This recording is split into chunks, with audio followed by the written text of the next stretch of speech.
Hello, I'm Leonardo Puglisi. It's Sunday the 24th of April. You're watching 6 News. Our top stories tonight: Australia decides the nation approaches the halfway point of the election campaign with the opposition leader in isolation. The AEC revealing ballot papers across the country with some MPs in key seats ending up with low listings. We'll update our list of resignations and disendorsements. Plus, lest we forget, Anzac Day 2022 set to be marked with a return of traditional commemorative services, full-scale dawn services and marches as restrictions ease, but there will be varying COVID protocols depending on where you live. And later... Are we taking a photo here? Oh, we are taking a photo. Take a photo. Please don't touch my camera. A 6 News exclusive, we speak to the person who confronted the Prime Minister over climate change, who says she just wanted to ask him about her concerns, as Scott Morrison is accused of running away from his responsibilities.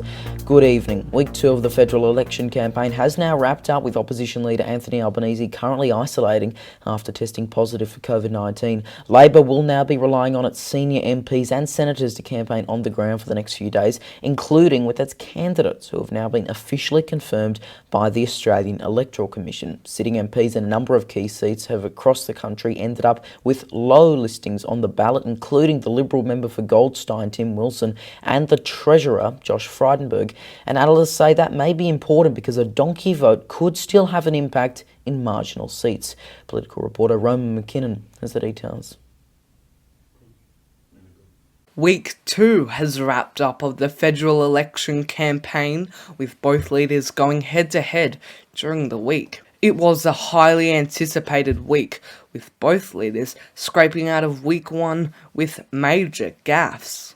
It was when Scott Morrison made a controversial comment at the People's Forum on Wednesday after answering a question on the NDIS. I have a 4-year-old autistic son. We are grateful to receive funds through the NDIS, but I've heard many stories of people having their funds cut recently under the current government, including our own. I've been told to give my son the best future I should vote Labor. Can you please tell me what the future of the NDIS looks like under your government? The Prime Minister. Yeah. Well, thank you, Catherine. What's your son's name? Ethan. Ethan. He's 4. I can't... Jenny and I have been blessed. We've got 2 children that haven't had to go through that. And so for parents with children who are disabled, I can only try and understand.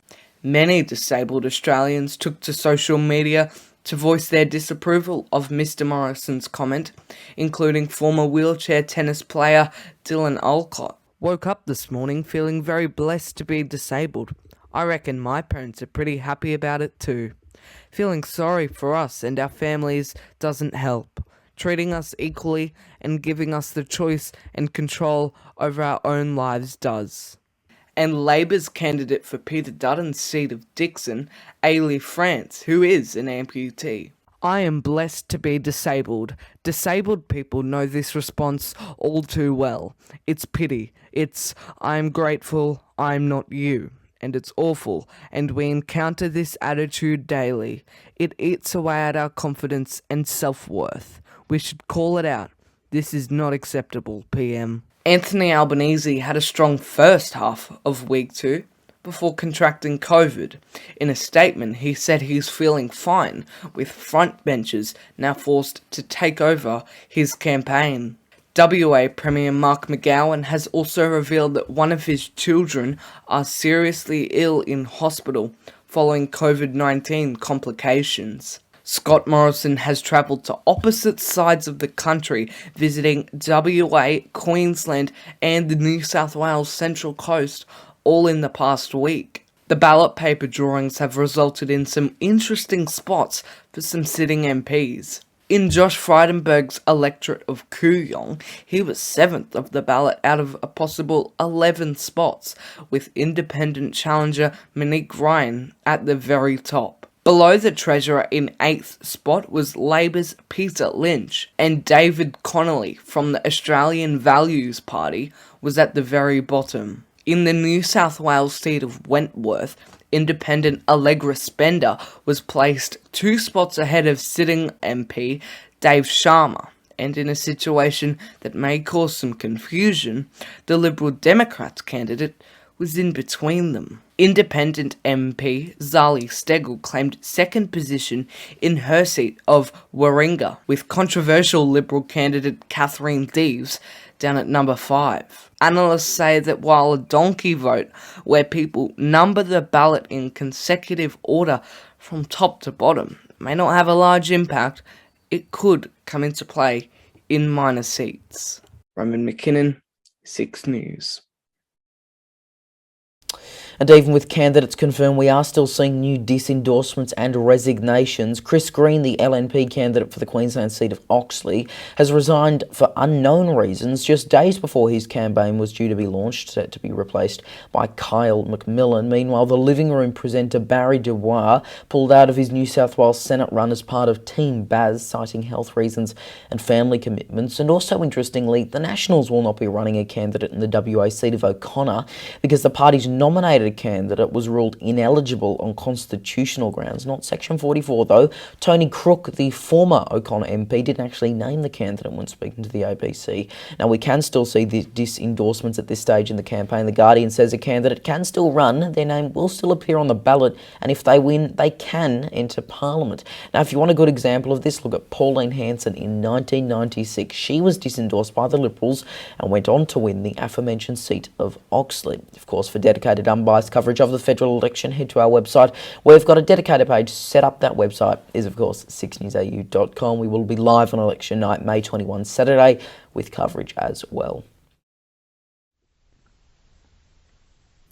To other news tonight, and tomorrow is Anzac Day. It's said to be marked with the return of traditional commemorative services, full-scale dawn services and marches right across Australia, but there will be varying protocols depending on where you live, even as restrictions ease. Reporter Austin Pollock has the details. Well, for years, Anzac Day has been a very important part of the year in Australia. The day marks the anniversary to remember the Australians and New Zealanders who served in and died in wars, conflicts and peacekeeping operations. However, since 2020, services have been scaled down and limited because of the COVID-19 pandemic. We continued to see people watching services in their living rooms and observing the day by supporting Light Up the Dawn. But this year, services are returning across the nation.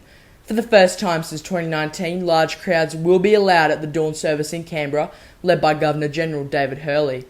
The traditional last post ceremony from 4:45am has been fully booked, and 50,000 people are expected to be on the grounds during the dawn service. The good news for attendees is the fact that COVID-19 restrictions have been severely relaxed, with no mask required for almost every state in the nation. But RSL New South Wales does suggest to keep a safe distance from others and to wear a mask at indoor commemorative services.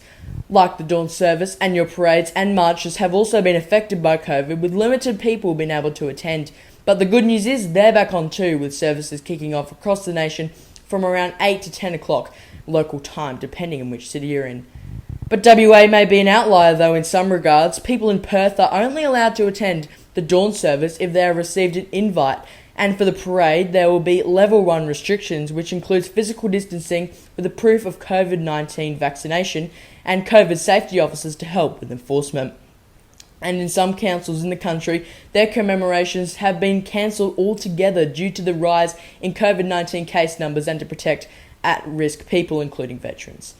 So the good news is for veterans, families and commemorators of Anzac Day, the weather is looking good, events are back, and it's a great time to remember all the people who have served and are serving for this country. And all day tomorrow on 6 News, we will have the latest on Anzac Day commemorations on social media. Search 6 News AU to find it.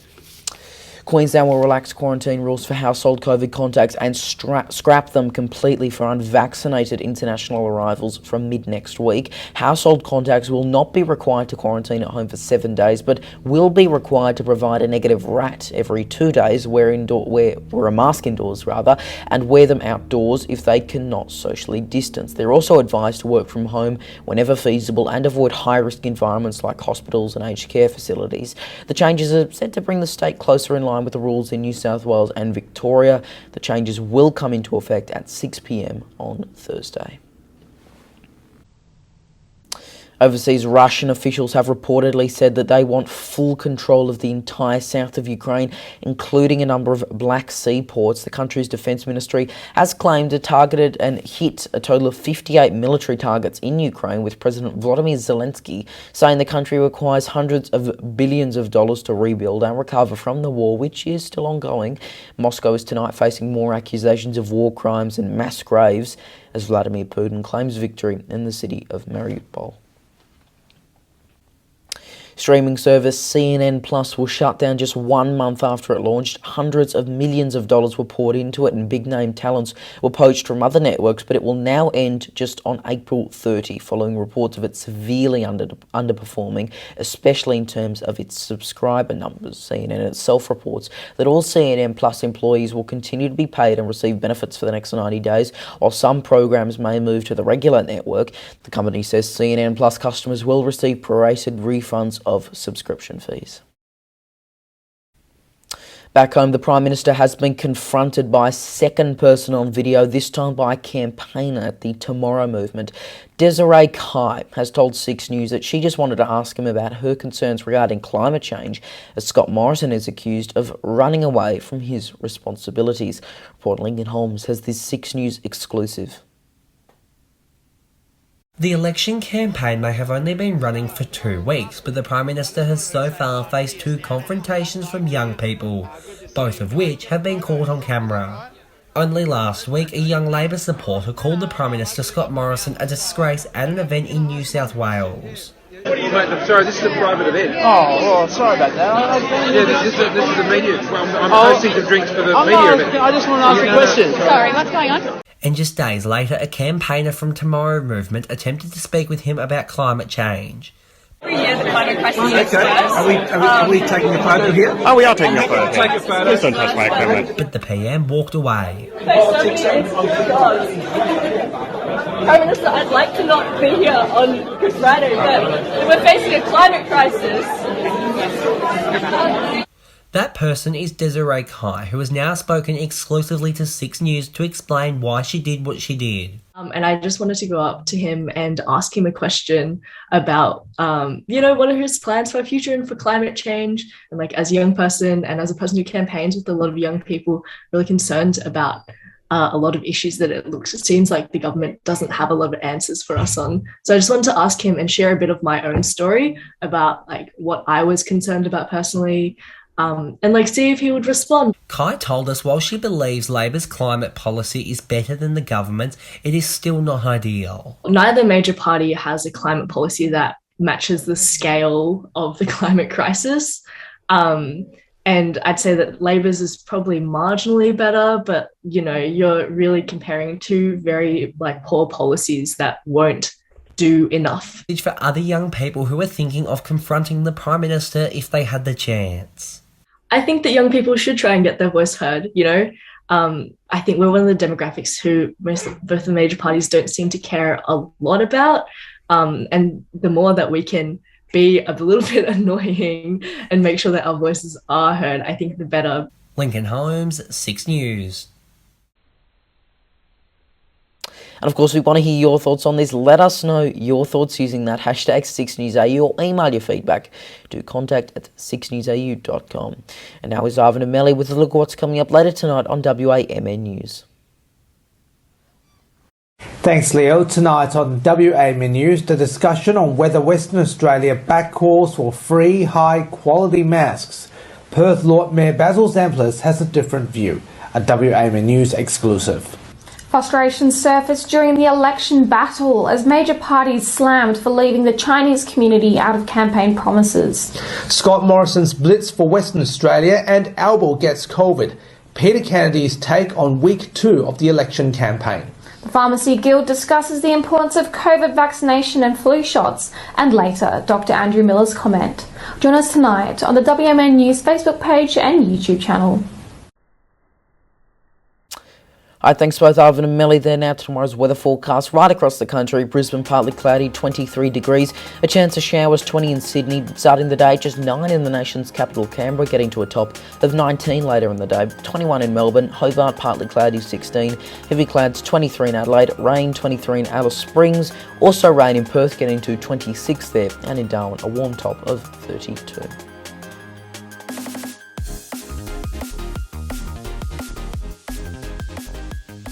And finally tonight, just a note about trust. Now, we want to make sure you have one news outlet that will be providing unrivaled coverage that you can trust, and that outlet is, of course, 6 News. Now, if you want to have your say about our work, think we got something wrong, think we might have not been impartial, send us your feedback. contact@6newsau.com. We will reply. That includes things that we might have got wrong. If we need to correct the story, we will, but you need to tell us about it first. We also want to make sure we remain unbiased. We will not be featuring one side of politics more than another. If you think we are, again, let us know. And on election night, as we said, when we're live from 6 p.m. Australian Eastern Standard Time on our YouTube channel all night, we will make sure that we focus more on reports than panels, because our opinions don't matter. Yours do. So we'll be sharing your feedback on air, and we'll only have a couple of opinion guests, but we really want to make sure we cut to the heart of stories with our reporters. Again, you can support our coverage via Patreon at patreon.com/6newsau for just $4 a month. And that is 6 News for this Sunday evening. You can stay up to date with all the latest headlines by heading to our website, 6newsau.com, and by following us on social media, Facebook, Twitter, Instagram, TikTok, and Lit. Just search 6 News AU to find us. I'm Leonardo Puglisi. Thanks for your company. Good night.